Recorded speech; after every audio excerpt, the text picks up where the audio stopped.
사랑하는 언약의 성도 여러분, 모두 평안하십니까? 오늘 2025년 이제 마지막 한 해를 보내는 마지막 날입니다. 이 시간에 우리가 한 해 동안 지켜주신 하나님의 은혜를 기억하고 감사하며 또 새해 이제 오늘 밤이 지나면 밝아올 새날을 기다리면서 하나님 앞에 감사하는 마음으로 송구 영신 예배를 드리도록 하겠습니다. 묵상 기도 하시겠습니다. 너희가 건너가서 차지할 땅은 산과 골짜기가 있어서 하늘에서 내리는 비를 흡수하는 땅이요 내 하나님 여호와께서 돌보아 주시는 땅이라. 연초부터 연말까지 내 하나님 여호와의 눈이 항상 그 위에 있느니라. 내가 오늘 너희에게 명하는 내 명령을 너희가 만일 청종하고 너희 하나님 여호와를 사랑하여 마음을 다하고 뜻을 다하여 섬기면 여호와께서 너희의 땅에 이른 비 늦은 비를 적당한 때에 내리시리니 너희가 곡식과 포도주와 기름을 얻을 것이요 또 가축을 위하여 들에 풀이 나게 하시리니 내가 먹고 배부를 것이라. 아멘. 신앙 고백하겠습니다. 전능하사 천지를 만드신 하나님 아버지를 내가 믿사오며 그 외아들 우리 주 예수 그리스도를 믿사오니 이는 성령으로 잉태하사 동정녀 마리아에게 나시고 본디오 빌라도에게 고난을 받으사 십자가에 못 박혀 죽으시고 장사한 지 사흘 만에 죽은 자 가운데서 다시 살아나시며 하늘에 오르사 전능하신 하나님 우편에 앉아 계시다가 저리로서 산 자와 죽은 자를 심판하러 오시리라. 성령을 믿사오며 거룩한 공회와 성도가 서로 교통하는 것과 죄를 사하여 주시는 것과 몸이 다시 사는 것과 영원히 사는 것을 믿사옵나이다. 아멘. 우리 다 함께 찬송 550장 드리시겠습니다. 찬송가 550장입니다.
하나님 말씀을 봉독하겠습니다. 오늘 본문은 마태복음 13장 44절 한 절 말씀입니다.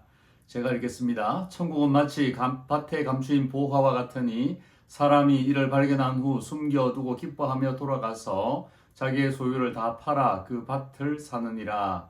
아멘.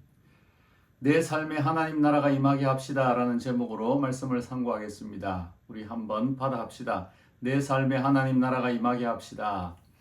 바라기는 2026년 한 해 여러분의 삶에 하나님 나라가 임하는 은혜가 있기를 축복합니다. 어느 기관에서 설문조사를 해보니까 우리가 생각하는 것보다도 교회에 다니는 사람들의 신앙이 좋더라고 합니다. 익명의 그리스도인들이 있는데 내가 진짜 그리스도인인지 잘 모르겠다, 예수 믿는 사람인지 모르겠다 하는 사람이 24.6%, 나는 예수님을 믿고 있으며 더 알아가기를 원한다 하는 사람이 24.4%, 나는 그리스도와 가까이 있으며 매일 그분을 의지하며 살아간다는 사람이 36%, 그리고 그리스도는 내 삶의 중심이며 그분 한 분만으로 충분하다 하는 응답이 13%였다고 합니다. 예수님을 잘 믿고 또 더 열심히 믿기를 원하는 사람들이 많다는 것입니다. 여러분은 어디에 속하십니까? 내 가정과 또 삶의 현장에 하나님 나라가 임하게 하려면 어떻게 해야 할까요? 내가 있는 거기에서 꼭 필요한 사람이 되면 됩니다. 있어마나한 사람이 되면 하나님 나라를 세울 수가 없겠죠. 하나님께서 그 사람을 통해서 하나님 나라를 그 삶의 현장에 만들어가기 위해서는 꼭 필요한 사람이 되어야 한다는 말입니다. 요셉의 일터는 보디발의 집이었습니다. 요셉이 보디발의 집에 들어가는 순간부터 보디발의 집은 복을 받기 시작했습니다. 요셉이 있기 전과 후가 현격하게 차이가 났습니다. 보디발이 그것을 알아요. 그 이유까지 알았습니다.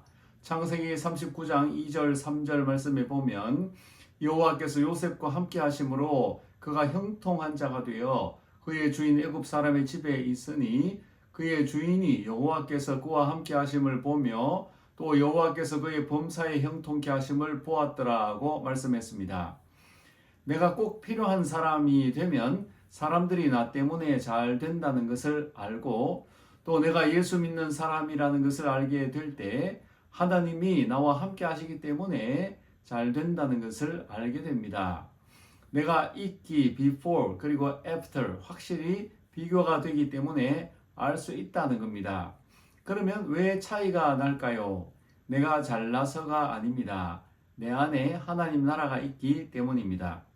내가 가는 곳에 하나님 나라가 나를 통해서 이루어집니다. 내가 있는 곳에 하나님의 나라가 임하는 것입니다.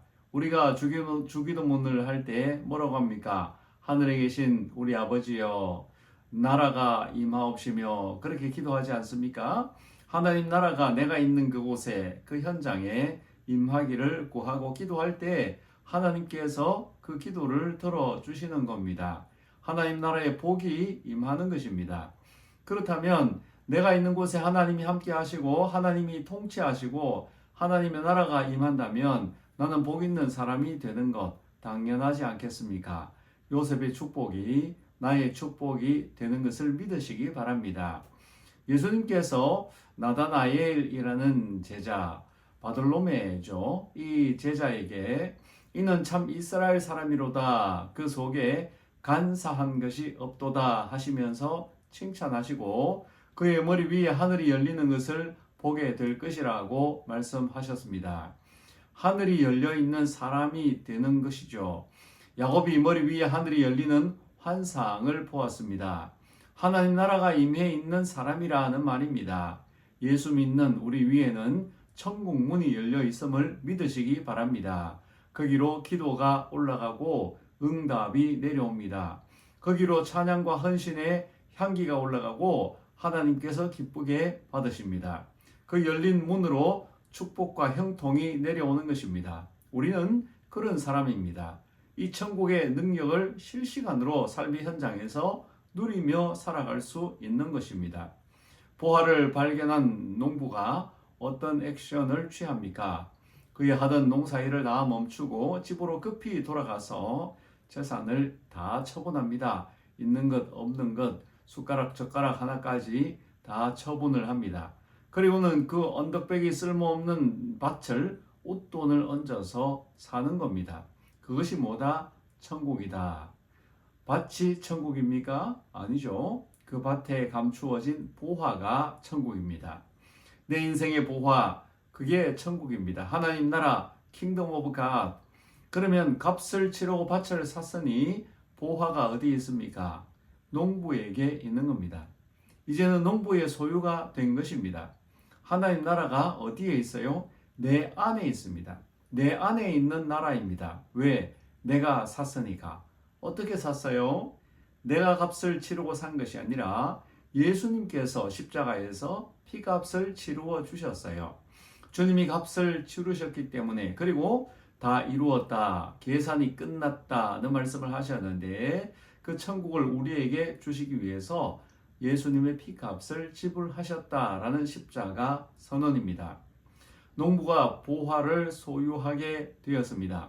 그러면 이제 어떻게 살아야 합니까? 전처럼 소작농을 하면서 삽니까? 남의 밭에서 일하면서 근근히 생계를 이어가야 할까요? 아니죠. 그 보화를 가지고 풍족한 삶을 누리며 살아가는 것입니다. 새 집을 장만하고 먹고 싶은 거, 갖고 싶은 거 누리면서 살아가는 겁니다. 자식들 공부도 시키고 헌금도 많이 하고 선교 구제도 열심히 하면서 살아갈 수 있습니다. 그런데 여러분, 농부가 무엇을 샀습니까? 밭을 샀습니다. 농부가 보물을 사려고 했다면 그것은 불가능했을 것입니다. 그러나 보물이 숨겨져 있는 밭은 살 수가 있어요. 농부가 보물을 발견하고 그것을 집으로 가져가지 못한 이유가 무엇일까요? 너무나 엄청난 것이 묻혀 있고 그 값을 도저히 지불할 능력이 없기 때문에 도로 파묻었습니다. 그리고는 어떤 결심을 하죠? 밭을 사기로 결심을 합니다. 밭을 사는 것은 누가 한 일입니까? 농부가 한 일이에요. 그런데 밭을 샀는데 무엇이 주어집니까? 보물이 주어진 것입니다. 내가 살 수 없는 보물이 그 밭에 숨겨져 있는 것입니다. 성경책을 여러분 구입할 때 얼마 주고 구입을 하셨습니까? 뭐 몇십 불에서 100불 이상 가는 성경도 있겠죠. 그 성경책을 밭이라고 한다면 보물은 어디 있습니까? 그 성경책 안에 있는 것입니다. 기록되어진 하나님 말씀. 그 말씀을 읽고 묵상하고 암송하고 그 말씀을 실천하고 순종하고 살아가면 그게 능력이 되고 축복이 되는 보화인 거죠. 농부가 밭을 묵혀두고 밭 있다고 자랑하고 거기다가 농사나 부쳐 먹고 살면 어리석은 거죠. 그 안에 있는 보화를 캐내야 하는 것입니다. 그리고 그 보화를 가지고 살아가는 거죠. 그러려면 어떻게 해야 합니까? 우리는 성경을 읽어야 합니다.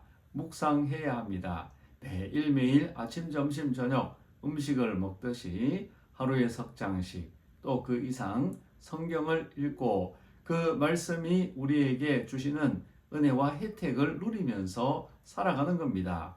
교훈과 책망과 바르게 함과 의롭게 하기에 유익한 말씀이라 그랬습니다. 우리의 삶에 꼭 필요한 하나님의 말씀, 그것이 우리에게 보화가 된다는 것을 알아야 합니다. 삼형제를 둔 아버지가 세상을 떠나게 되었습니다. 그 아버지가 큰 농장을 가지고 있는데 삼형제가 다 철이 없어요. 공부도 안 하고 아버지 말씀도 잘 안 듣고 일도 도와주지 않았습니다. 아버지가 이제 임종을 앞두고 세 아들을 불러다가 유언을 합니다. 얘들아, 내가 너희에게 물려줄 유산, 이 농장이 있는데 그 유산이 농장 어딘가에 묻혀 있단다. 그것을 내가 어디다 숨겼는지 잘 기억이 안 나는구나. 깨꼬닥. 아버지가 세상을 떠나고 말았습니다. 장례를 치른 세 아들이 무엇을 하겠습니까? 괭이를 들고 저마다 그 농장으로 나가서 농장을 파헤치기 시작합니다. 이 끝에서 저 끝까지 파고 또 팝니다. 엄청나게 큰 농장을 파고 또 파는데 몇 날 며칠을 파도 도무지 보물이 나오질 않습니다. 그래서 깊이 파보기도 하고 또 판 곳을 또 파보기도 하고 했는데 보물이 안 나와요. 비가 옵니다. 창고를 뒤지는데 종자들이 있습니다. 아버지가 농사 지을 때 썼던 종자들이에요. 이제 먹고 살아야 하니까 원래는 이것으로 우리가 양식을 만들자 하고는 그 파헤친 밭에다가 이 파종을 했습니다. 그런데 농사가 잘 되었어요. 다음 해에도 농사가 끝나자마자 보물이 어디 있는가 싶어서 또 파기 시작했습니다. 밭을 자꾸 일구니까 옥토가 되었어요. 농사를 지으니까 얼마나 농사가 잘 되었는지 몰라요. 그렇게 몇 년이 흐르면서 이 형제들이 깨닫기 시작합니다. 이 밭에 아버지가 뭐 특별한 그런 보물 같은 것을 숨겨 놓은 것이 아니고 이 밭이 우리의 보물이었구나. 이 밭에서 나오는 농작물이 우리의 보물이 되었네 했다는 겁니다. 우리의 밭은 어디일까요? 나성언약교회가 우리의 밭입니다. 그러면 이 밭에서 우리는 무엇을 꺼내야 합니까? 이 밭에 묻혀있는 하나님 나라라고 하는 천국이라고 하는 보화를 개봉해내야 합니다. 우리의 보화 되시는 예수 그리스도, 그분의 복음, 십자가, 부활, 영생, 그분의 말씀, 능력이라고 하는 이 보화들을 캐내야 하는 것입니다. 그리고 그 보화를 가지고 우리는 풍성한 삶을 누리며 승리하며 살아갈 수 있는 것입니다. 어떤 삶입니까? 마가복음 16장 17절 18절에 예수님께서 성천하시기 전에 이렇게 말씀하셨어요. 믿는 자들에게는 이런 표적이 따르리니 곧 그들이 내 이름으로 귀신을 쫓아내며 새 방언을 말하며 뱀을 집어올리며 무슨 독을 마실지라도 해를 받지 아니하며 병든 사람에게 손을 얹은즉 나으리라 하시더라. 아멘. 예수님께서 하시는 이 말씀이 그대로 우리의 삶에 이루어져 있다라고 하는 것입니다. 주님은 내 이름으로 무엇이든지 구하라 내가 시행하리라. 구하면 주시고 찾고 두드리면 열린다 말씀하셨어요. 그 보화로 산을 옮길 수 있다 하셨어요. 죽은 자를 살려낸다 그랬습니다. 능치 못함이 없다고 말씀하셨어요. 우리는 예수님의 말씀을 믿고 그 보화를 가지고 이 세상을 살아갑니다. 이 교회라는 밭에서 캐낸 보물, 하나님의 말씀을 듣고 여기서 기도 응답 받고 축복을 누리면서 살아가는 사람, 어디에 있든지 그 보물을 가지고 살아갈 수 있는 것입니다. 그 보화를 가진 사람이 주 예수를 믿으라 그리하면 너와 내 집이 구원을 받으리라 말씀을 믿고 가정으로 돌아가고 가족들, 식구들, 친척들 만나게 되면은 그 한 사람 때문에 모든 사람이 천국 보화를 소유하게 되는 역사가 일어나는 것입니다. 여러분 가족들이나 식구들이 예수님을 믿지 않습니까? 천국을 소유하지 못했습니까? 여러분이 그 보화를 가지고 가서 예수님, 천국, 이 구원의 보화를 가지고 가서 사람들에게 전해 주십시오. 그러면은 그들도 천국 보화를 누리며 살아갈 수 있습니다. 이 미국이 세계 최강이 되고 세계 경제, 정치, 안보를 좌우하는 나라가 된 이유가 무엇입니까? 청교도들이 이 땅에서 오로지 하나님 나라라고 하는 보화를 캐내었기 때문입니다. 그들이 먼저 교회를 세우고 하나님께 예배를 드리고 또 선교하는데 힘을 쓰고 그러니까 하나님께서 그 후손들에게 복을 주어서 이렇게 잘 사는 나라가 된 것이 아니겠습니까? 대한민국도 마찬가지죠. 천국 보화를 발견하고 그 보화를 가지고 살아가니까 세계적으로 으뜸가는 국가가 되고 경제 부국 대국이 된 것입니다. 말씀을 정리합니다. 2026년 나성 언약교회라는 밭에 감추인 보화를 내 것으로 삼을 수 있기를 바랍니다. 여기서 보화를 캐내면은 우리는 성공하는 인생을 살아갈 수 있습니다. 여기 와서 예배드리고 기도하고 말씀 듣고 하나님 잘 믿고 그런 삶을 살아가게 되면 그 사람은 천국 보화를 가지고 성공하는 인생을 삽니다. 이곳에 와서 여러분 보화를 캐십시오. 기도 응답을 받으십시오.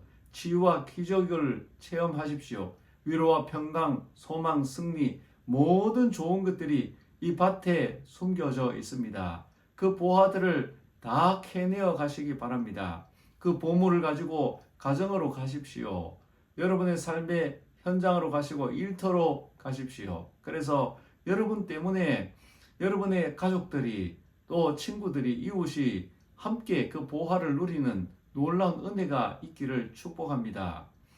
제가 처음에 말씀드렸죠. 하나님 나라가 우리에게 이루어지기 위해서는 어떤 사람이 되어야 하느냐?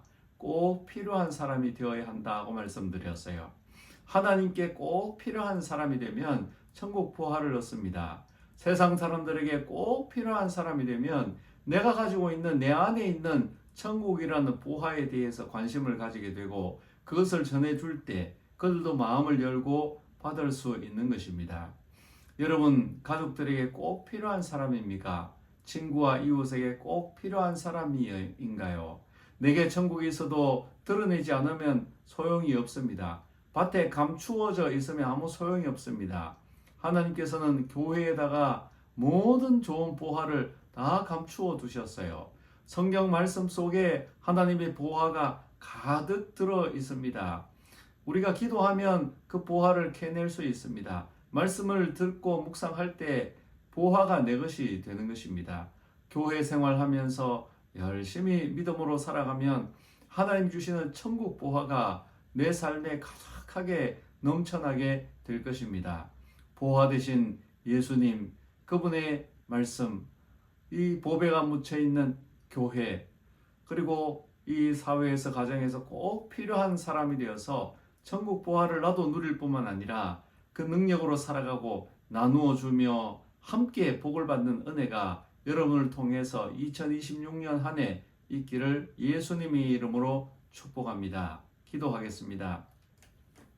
좋으신 하나님 아버지 감사합니다. 2025년 이제 오늘 마지막 날입니다. 더 이상 돌아올 수 없는 역사의 뒤안길로 가고 우리는 새해 2026년을 바라보면서 이곳에 있습니다. 하나님께 예배하는 우리 언약의 성도들 한 사람 한 사람을 귀하게 보시고 예수님이 보화가 되시며 하나님의 말씀이 우리의 보화가 되고 이 교회가 밭에 감추어져 있는 보화가 있는 곳이라는 사실을 기억하게 하여 주시옵시고 그리하여서 우리는 이 세상에서 허무하고 무가치한 것들에 마음을 두고 그것을 얻기 위해서 애쓰는 인생이 아니라 예수 천국 하나님 말씀 그 속에 있는 진리들을 캐내어서 이 보화를 누리며 나도 복받고 이 보화를 나누어 주어서 가족과 이웃이 복을 누리게 하는 역사가 2026년 한 해에 있게 하여 주시옵소서. 하나님이 약속하신 모든 말씀들이 우리 성도들의 삶에 천국이 이루어지는 그러한 응답으로 나타나기를 소원하오며 예수님 이름으로 축복하며 기도하옵나이다. 아멘. 2026년도 표를 같이 제창하도록 하겠습니다. 변화되고 성숙합시다. 변화되고 성숙합시다. 이제 축도함으로 송구영신 예배를 마치겠습니다. 이제는 우리 구주 예수 그리스도의 은혜와 하나님의 사랑하심과 성령의 교통하시고 인도 충만 승리케 하심의 은사가 2025년 은혜로 인도하신 것처럼 2026년도도 하나님이 앞서가시고 장막 칠 곳을 찾으시며 우리를 안고 업으사 인도해 가실 것을 믿고 주님만 따라가며 우리의 삶의 보화로 허락하여 주신 교회를 사랑하고 하나님의 말씀과 기도로서 날마다 승리하는 삶을 다짐하는 사랑하는 성도들 위해 가정 위에 직장과 사업 일터 위에 이제로부터 영원까지 함께 계실지어다. 아멘.